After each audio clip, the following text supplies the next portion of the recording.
Doctor साहब, election commission ने supreme court के अक्सरती जजेस की 14 सितंबर की वजाहत पर नजरसानी दरख्वास्त दायर कर दिया है। ये जो मखसूस नशिस्तों का मामला है, अब इस पर नजरसानी होगी या फैसला भी हो सकता है? नॉन इशू है जी, मैं इस पर ज़्यादा बात नहीं करूँगा, सवाए इसके कि एक इंतशार सा यहाँ पे पैदा है मुल्क में, और इसमें अब मतलब जज साहिबान क्या फ़ैसला करते हैं, क्या नहीं करते, उसका नतीजा क्या होता है, कौन सा मुसवदा आता है, कब उसकी तारीख होती है, क्या होता है। लेकिन एक चीज़ आप ज़रा अगर उस पर गौर करें तो पिछले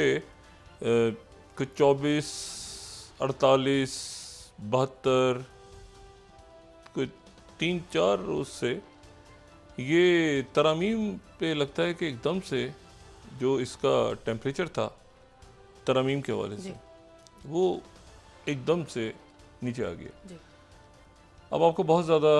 लोग यहाँ पे फाल नज़र नहीं आ रहे, मुख्तलिफ जमातों के वो MNA से कांटेक्ट करते नज़र नहीं आ रहे, पार्लियामेंट का इजलास कब होगा, कैसे हो, क्या होगा, क्या मतलब वो एकदम जो वो पीक पे गया था मामला,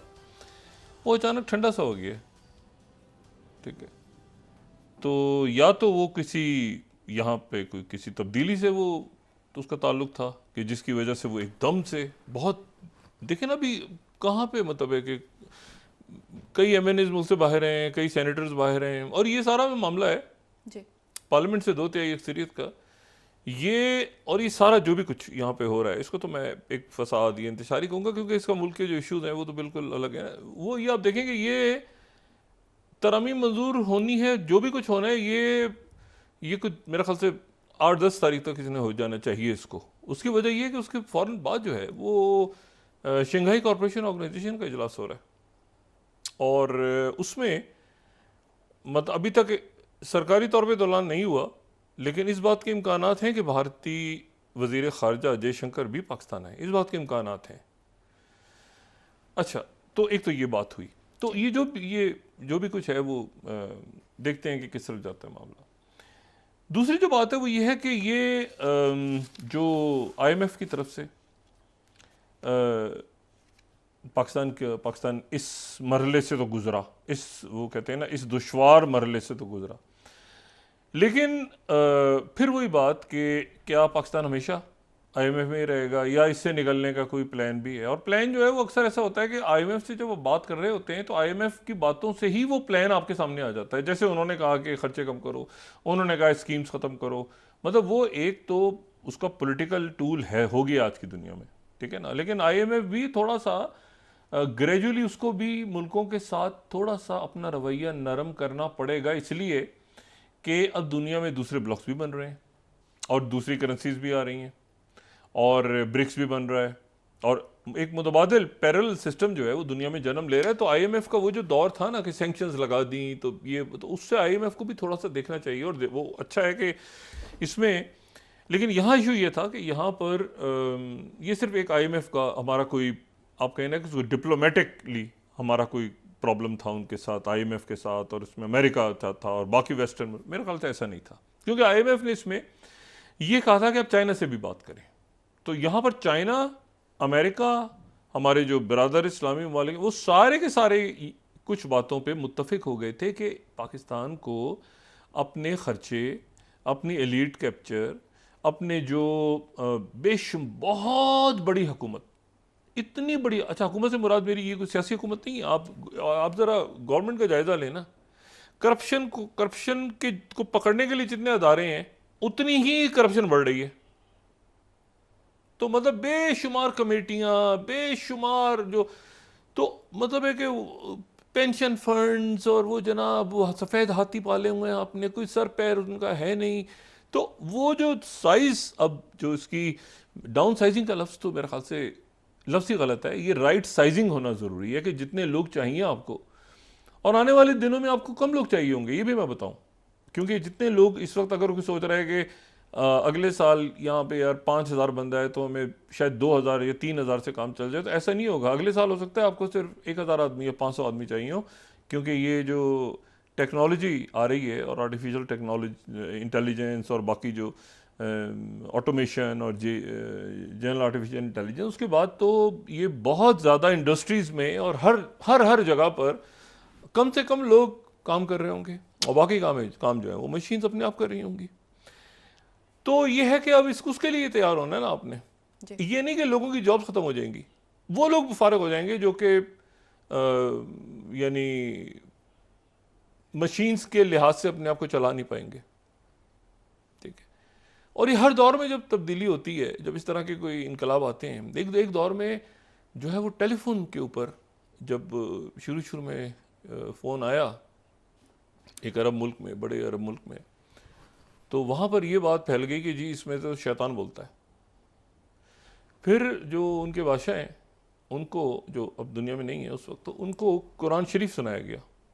टेलीफोन पे। तो फिर उन्होंने इजाज़त दी कि मुल्क में अब इसमें तो तलावत भी आती है। तो हमारे यहाँ लाउड स्पीकर हराम था एक वक्त में,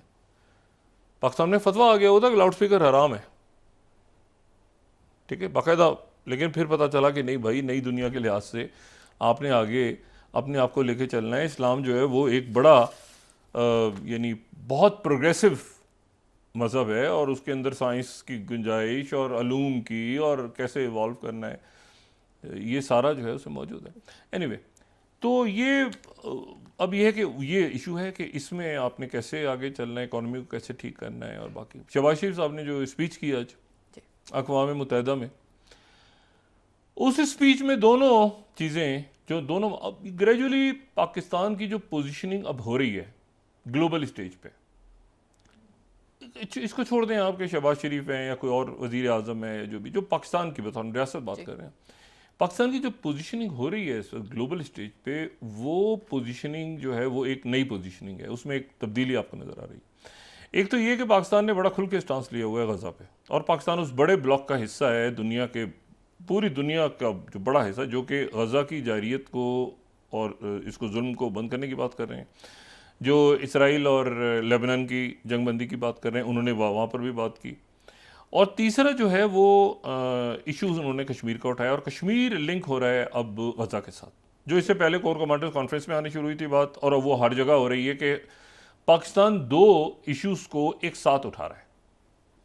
सरकारी सतह पे, और जो है एक कश्मीर का इशू, और एक जो है वो इशू जो कि गज़ा का इशू है। अच्छा, अब उसकी एक तारीख़ी वजह भी है। ये सारे वो इश्यूज़ हैं जो कि यहाँ पर जो ताकतें आईं और जो कॉलोनीज़ उन्होंने इन इलाकों को बनाया, और यहाँ से वो अजब किस्म के मामला छोड़ के चली गई, यानी वो अजीब सरहदें बना के यहाँ से रुखसत हो गई, जो ना सरहदें थीं, जो वो मतलब उन्होंने बस बना ली। कोई मैकमोहन साहब के नाम से है, तो कोई ड्यूरेंट साहब के नाम से है, तो कोई जो है किसी के नाम से है, तो कोई मतलब दो पंजाब बन गए, ठीक है ना। अब देखिए ना, दो बलोचिस्तान हो गए,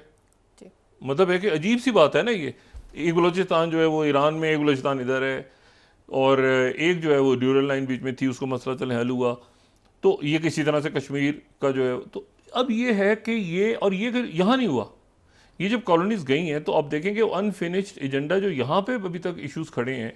वही इश्यूज आपको मिलेंगे वहाँ पर जो कॉलोनीज गई हैं, वही आपको मिलेंगे इश्यूज अफ्रीका में,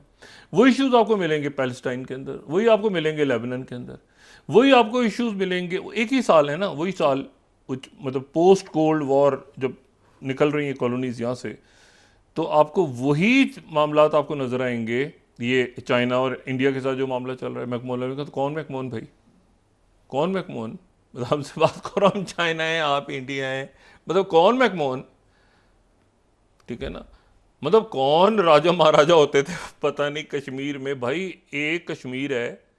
ठीक है ना, उधर पाकिस्तान है, इधर भारत है, और एक कश्मीर है, तो इसको कैसे अब कहीं तो इसको रिजॉल्व करना है। तो ये बहुत सारे इश्यूज हैं, ये इंटरलिंक्ड हो रहे हैं। और ये वो जो कॉलोनीज यहाँ से गई, जब यानी डीकॉलोनाइजेशन हुई इस पूरी दुनिया की, तो वो पीछे अपने एक पक्ष छोड़ गए कि हम यहाँ पे आना जाना लगा रहे हमारा, लेकिन हम कुछ ना कोई असर डालते रहे।